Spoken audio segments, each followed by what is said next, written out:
কিরে মা, তুই এভাবে কান্না করছিস কেন? সব তো আমি ঠিক করে দিলাম, এখন আবার কান্না করছিস কেন? আমার বাবার কণ্ঠস্বর শুনতেই আমি কান্না করে দিয়ে বললাম, বাবা, আমার সন্তান হচ্ছে না বলে আমার স্বামীর বাড়ির লোকেরা আমাকে তাদের বাড়ি থেকে বের করে দিয়েছে। আমার এই অসময়ে আপনি আমার পাশে দাঁড়িয়েছেন। আমি আপনাকে কি বলে ধন্যবাদ দিব তা আমি জানি না বাবা।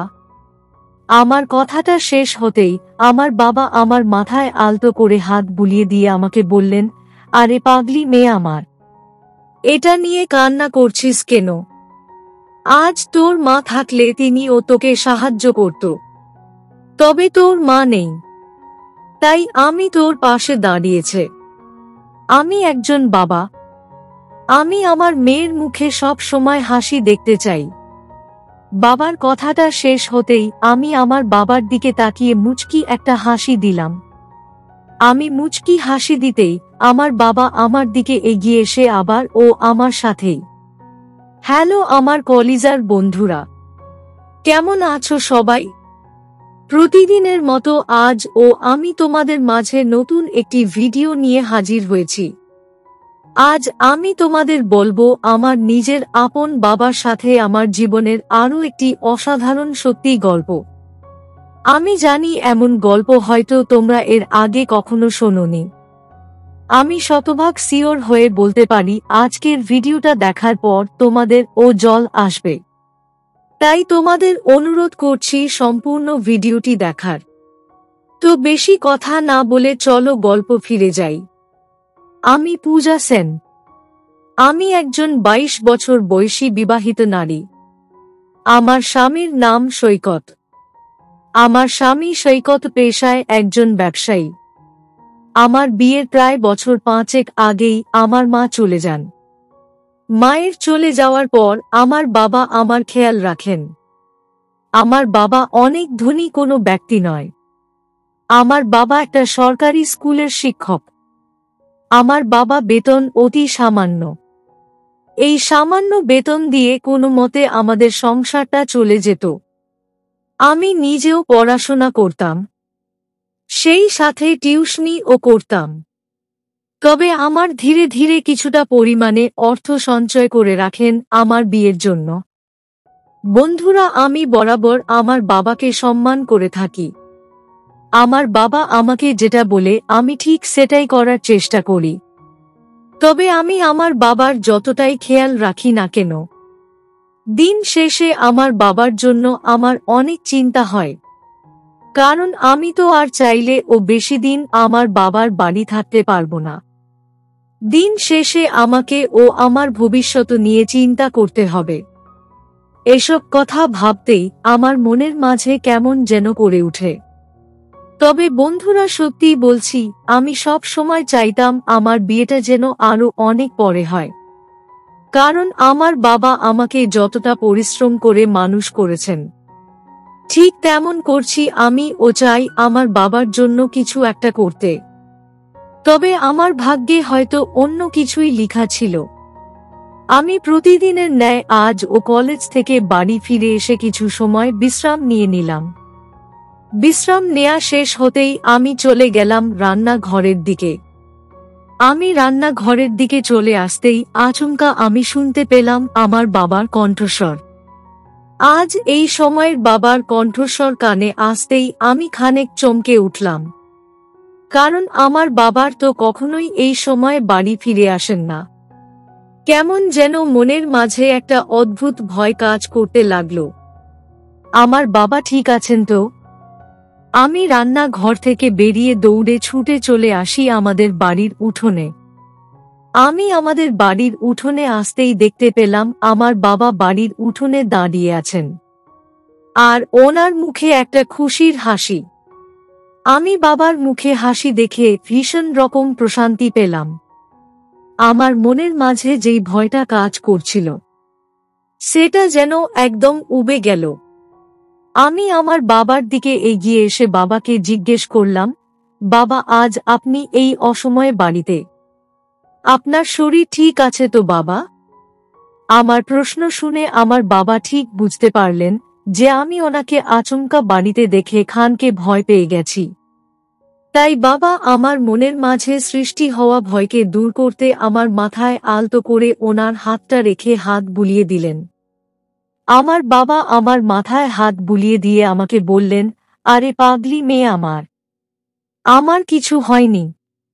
আমি তো বাড়ি এসেছি তোকে একটা খুশির খবর দিতে। বাবার মুখে খুশির খবরের কথাটা শুনতেই আমার মনের মাঝে আবার ও কেমন যেন করে উঠল। আমি খানকে অবাক হয়ে আমার বাবাকে জিজ্ঞেস করলাম, বাবা কি এমন খুশির খবর যেটা দেয়ার জন্য আপনি এই অসময়ে বাড়ি ফিরে এসেছেন? আমার কথাটা শেষ হতেই আমার বাবা আমাকে বললেন, মা রে, তোর ভবিষ্যতের কথা চিন্তা করে আমি তোর জন্য একটা পাত্র দেখেছি। ছেলেটা অনেক ভালো, তোর খেয়াল রাখবে। ছেলেটার নাম সৈকত, দেখতে শুনতে অনেক ভালো, তোর ও পছন্দ হবে। আমি বাবার কথাটা শোনা মাত্রই একদম নিশ্চুপ হয়ে গেলাম। আমার মুখ থেকে কোনো শব্দ আসছে না। আমি বুঝতে পারছি না যে আমি বাবাকে কি বলবো। আমি যে এখন বিয়ে করে অন্যের বাড়ি যেতে চাইছি না। আমি চাইছি আমার বাবার সেবা করতে, তার পাশে দাঁড়াতে। বাবার কথাটা শুনতে পেয়ে আমার মুখটা মলিন হয়ে গেল। বাবা আমার মলিন মুখটা দেখে আমাকে শান্ত গলায় বললেন, মারে, আমি জানি তোর মন বিষণ্ণ হয়ে গেছে। তোর মনে হতে পারে আমি হয়তো তোর জন্য সঠিক সিদ্ধান্ত নেইনি। কিন্তু মা, আমি সকল কিছু ভেবে চিন্তেই তোর জন্য এই সিদ্ধান্ত নিয়েছি। তুই মন খারাপ করিস না মা আমার। আমি আমার বাবাকে আর কোনো কথা বললাম না, কারণ আমি জানি আমার বাবার সিদ্ধান্ত সব সময় সেরা হয়। তবে মনটা আমার কেন যেন কোনো কথাই মানতে চাইছে না। এইদিকে সৈকতের সাথে আমার বিয়ের কথা বার্তা চলতে লাগল। 1 মাস পরেই আমার সাথে সৈকতের বিয়ে।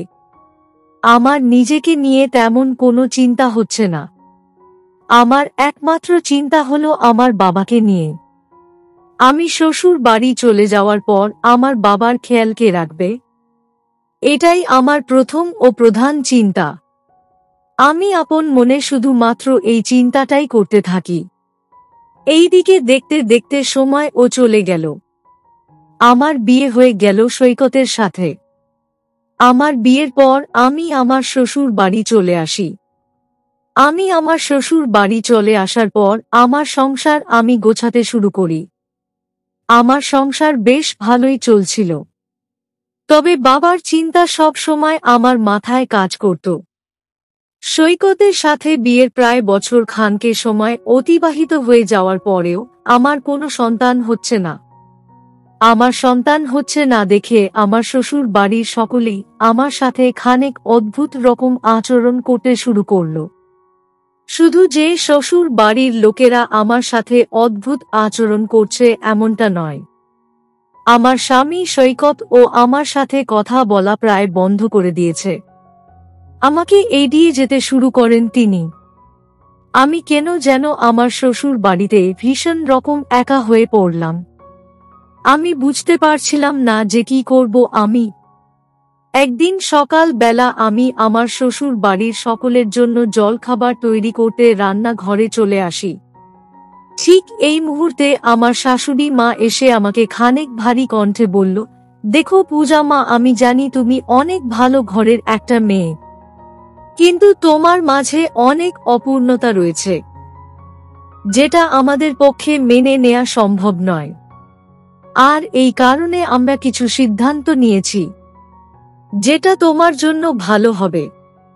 আমি আমার শাশুড়ি মায়ের কথাটা শুনে নিজের চোখের জল ধরে রাখতে পারলাম না। আমার শাশুড়ি মা আমাকে বললেন আমি যেন আমার বাবার বাড়ি চলে যাই, আর সেখান থেকে চিকিৎসা নিয়ে সুস্থ হয়ে শ্বশুর বাড়ি আবার ফিরে আসি। আর যদি চিকিৎসার পরেও আমার সন্তান না হয়, তবে আমাকে তারা আর কখনো গ্রহণ করবে না। বন্ধুরা, শ্বশুর বাড়ির লোকেদের কাছে একটা মেয়ের এমন কথা শোনা মোটেও স্বাভাবিক ব্যাপার নয়। আমার চোখ থেকে জল পড়েই চলেছে। আমার এখানে আর কোনো কথা বলার কোনো সুযোগ নেই। আমি একটা দীর্ঘশ্বাস ফেলে রান্নাঘর থেকে বেরিয়ে সোজা চলে আসি আমার ঘরে। আমি আমার ঘরে এসে নিজের জামাকাপড়গুলো গুছিয়ে নিলাম। আমি আমার সকল জামা কাপড় গুছিয়ে নিয়ে চলে আসি আমার বাবার বাড়িতে। আমি আমার বাবার বাড়ি ফিরে আসতেই আমি দেখতে পেলাম আমার বাবা তার ঘরে বসে আছেন। বাবাকে দেখতে পেয়ে আমি নিজের চোখের জল ধরে রাখতে পারলাম না। আমি কান্না করে ফেললাম। আমি কান্না করে ফেলতেই আমার বাবা আমার দিকে এগিয়ে এসে আমাকে সান্ত্বনা দিলেন। বাবা আমাকে সান্ত্বনা দিতেই আমি আমার বাবাকে সকল কথা খুলে বললাম। বাবা আমার কথাগুলো শোনার পর একটা দীর্ঘশ্বাস ফেলে বললেন, মা রে, আমাদের জীবনে অনেক সমস্যা থাকে, শেষ নিয়ে চিন্তা করতে নেই, আমি দেখছি কি করা যায়। বাবা তার কথাটা শেষ করে আমাকে বিশ্রাম নিতে বলে চলে গেলেন বাহিরে। বাবা বাড়ি থেকে বেরিয়ে চলে যাওয়ার পর আমি নিজের জামা কাপড়গুলো গুছিয়ে রেখে দিয়ে বাড়ি ঘর পরিষ্কার করতে লাগলাম। আমি বাড়ি ঘর সব পরিষ্কার করে নিতেই বাবা ফিরে আসলেন। বাবা বাড়ি ফিরে আসতেই সবার আগে আমাকে ডাকলেন। বাবার ডাক শুনে আমি ঘরের বাহিরে আসতেই দেখতে পেলাম আমার বাবার হাতে অনেক বাজার। আসলে আমি আজ বাড়ি এসেছি বলে বাবা এত সব বাজার করে নিয়ে এসেছেন। আমি বাবার হাতে এত বাজার দেখে কৌতূহলী কণ্ঠে বাবাকে বললাম, বাবা এত বাজার কেন করেছেন? তাছাড়া আপনাকে এত টাকা খরচ করতে বলেছে কে বাবা? আমার কথাটা শুনে বাবা বললেন, তোকে এত কথা বলতে বলেছে কে? আমি আমার মেয়ের জন্য নিয়ে এসেছি, তুই চুপটি করে থাক। আমি বাবার কথাটা শুনে হেসে ফেললাম। সত্যি আমার বাবার মতো মানুষ হয় না। তিনি আমার যতটা খেয়াল রাখেন, ওনার মতো আর কেউ আমার এমনভাবে খেয়াল রাখেন না। আমি আমার বাবার হাত থেকে বাজার নিয়ে রান্না করতে চলে আসি। আমি রান্নাঘরে এসে রান্না শুরু করতেই আমার বাবা রান্নাঘরে এসে উপস্থিত হলেন। বাবা রান্নাঘরে উপস্থিত হতেই আমি বাবার দিকে তাকালাম। বাবা আমার দিকে তাকিয়ে কিছু মেডিসিন আমার হাতে দিয়ে বললেন, পূজা মা, আমি ডাক্তারের সাথে কথা বলেছি। ডাক্তার বলেছেন যে এই মেডিসিনগুলো নিলে আর প্রতিদিন কাজ করলে তুই ঠিক হয়ে যাবি। আমি আমার বাবার কথা শুনে মুচকি একটা হাসি দিয়ে বাবাকে বললাম, বাবা, আপনি কি আমার সাথে কাজ করবেন? আমার প্রশ্নটা শুনতেই আমার বাবার চোখে জল চলে আসলো। আমার বাবা আমার দিকে তাকিয়ে বললেন, হ্যাঁ, তোকে সাহায্য করব আমি মা। এই বলে বাবা আমার সাথে কাজ করতে শুরু করল।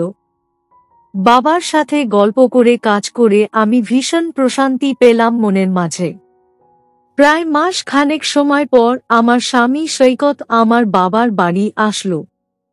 সৈকত আমার বাবার বাড়ি এসেছে মূলত আমকে নিয়ে যেতে। বন্ধুরা, আপনারা কি ভাবছেন আমার স্বামী এমনি এমনি এসেছে আমাকে নিয়ে যেতে? আসলে এমনটা নয়। আমার বাবার দেয়া ঔষধে আমার সমস্যার সমাধান হয়েছে, আর আমি একদম ঠিক হয়ে যাই। আর এই কারণেই আমার স্বামী সৈকত চলে এসেছে আমাকে নিয়ে যেতে। আমি আমার বাবার বাড়ি থেকে চলে যাওয়ার সময় কেন যেন আমার ভীষণ কান্না চলে আসলো। আমাকে কান্না করতে দেখে বাবা আমাকে বললেন, কিরে মা, তুই এভাবে কান্না করছিস কেন? সব তো আমি ঠিক করে দিলাম, এখন আবার কান্না করছিস কেন? আমার বাবার কণ্ঠস্বর শুনতেই আমি কান্না করে দিয়ে বললাম, বাবা, আমার সন্তান হচ্ছে না বলে আমার স্বামীর বাড়ির লোকেরা আমাকে তাদের বাড়ি থেকে বের করে দিয়েছে। আমার এই অসময়ে আপনি আমার পাশে দাঁড়িয়েছেন। আমি আপনাকে কি বলে ধন্যবাদ দিব তা আমি জানি না বাবা। আমার কথাটা শেষ হতেই আমার বাবা আমার মাথায় আলতো করে হাত বুলিয়ে দিয়ে আমাকে বললেন, আরে পাগলি মেয়ে আমার, এটা নিয়ে কান্না করছিস কেন? আজ তোর মা থাকলে তিনিও তোকে সাহায্য করত, তবে তোর মা নেই, তাই আমি তোর পাশে দাঁড়িয়েছে। আমি একজন বাবা, আমি আমার মেয়ের মুখে সব সময় হাসি দেখতে চাই। বাবার কথাটা শেষ হতেই আমি আমার বাবার দিকে তাকিয়ে মুচকি একটা হাসি দিলাম। আমি মুচকি হাসি দিতেই আমার বাবা আমার দিকে এগিয়ে এসে আবার ও আমার সাথেই হাঁটতে লাগলেন। আমি আমার বাবার সাথে হাঁটছি আর বাবার সাথে কথা বলছি। বন্ধুরা, আজ যদি আমার বাবা আমাকে সাহায্য না করতেন তবে হয়তো আমার সংসারটা ভেঙে যেত। আমি আমার বাবার সাথে কথা বলতে বলতে বাড়ির উঠোনে চলে আসতেই বাবা আমাকে বলল, পূজা মা, তোর ইচ্ছে হলে মাঝে মাঝে বাড়ি আসিস, আমাকে দেখে যাস কেমন। আমি বাবার কথাটা শুনে বললাম, অবশ্যই বাবা, আপনি আমাকে নিয়ে একদম চিন্তা করবেন না। আমার কথাটা শেষ হতেই আমি বাবার থেকে বিদায় নিয়ে আমার শ্বশুর বাড়ি ফিরে আসলাম।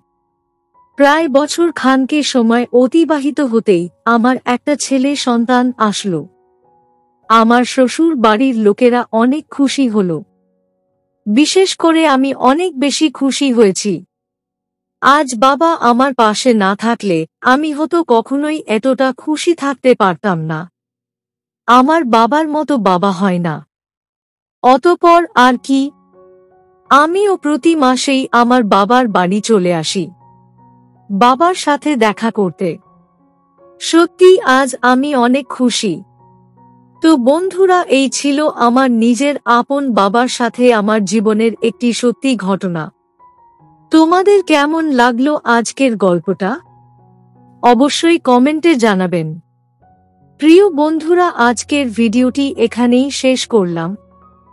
যদি আমাদের ভিডিওটি আপনাদের ভালো লেগে থাকে তবে একটা লাইক করবেন এবং চ্যানেলটি সাবস্ক্রাইব করবেন। আজকের জন্য আপনাদের কাছে বিদায় নিচ্ছি। দেখা হবে আগামীকাল নতুন একটি ভিডিও নিয়ে। সে পর্যন্ত সবাই ভালো থাকবেন। ধন্যবাদ।